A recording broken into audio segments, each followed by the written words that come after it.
Les meilleures entreprises, selon la 5e édition du prix des managers interentreprises, étaient récompensées hier soir au WTC de Jarry. Au total, ils étaient 8 à se disputer les prix, des critères de sélection poussés pour que ces modèles puissent entraîner dans leur sillon les jeunes structures dans leur développement.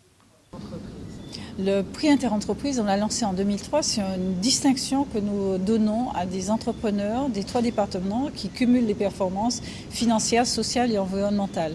Et c'est vrai que pour nous, nous manquons de modèles dans nos régions. Et c'est une manière de mettre en exergue des gens qui font les choses bien, qui font les choses de manière performante et de dire que l'aventure d'entreprise, c'est une aventure qui peut mener à de bonnes choses, à de la bonne création de valeur. Voilà, c'est de créer en quelque sorte un club des entrepreneurs excellents dans nos régions pour que nos jeunes puissent prendre exemple sur eux.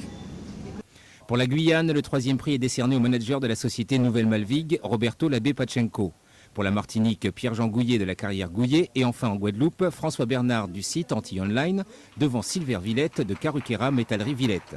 Pour ce qui est de la surprise, elle est de taille, même si l'on est conscient de ce qui a permis de se positionner ainsi au classement. Le résultat. Uniquement, je pense, sur le résultat.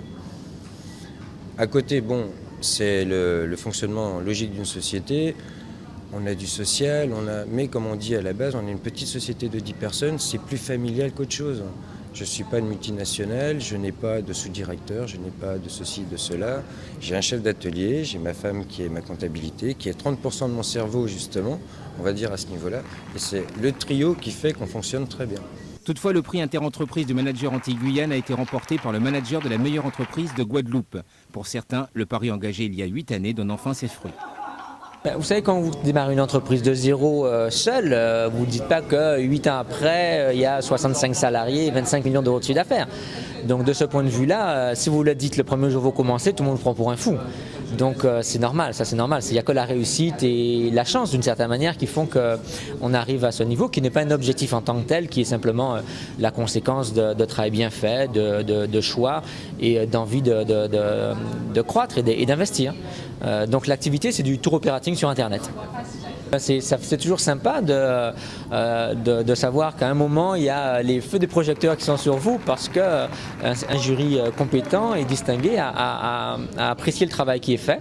Et donc, nous sortons de notre entreprise située à Saint-François pour dire on vient jusqu'à Jarry sous les feux des projecteurs parce que le travail est reconnu et ça nous encourage maintenant à aller plus loin et à valider notre travail par des gens de l'extérieur. Donc, c'est très agréable et très encourageant pour l'avenir. Le prix Interentreprise, en dehors des récompenses remises, vise plus à sélectionner un lauréat pour représenter nos départements lors d'une finale nationale. L'objet même du magazine qui a pour but de permettre aux sociétés d'avoir des informations fiables sur lesquelles se baser, que ce soit tant au niveau économique que législatif ou environnemental.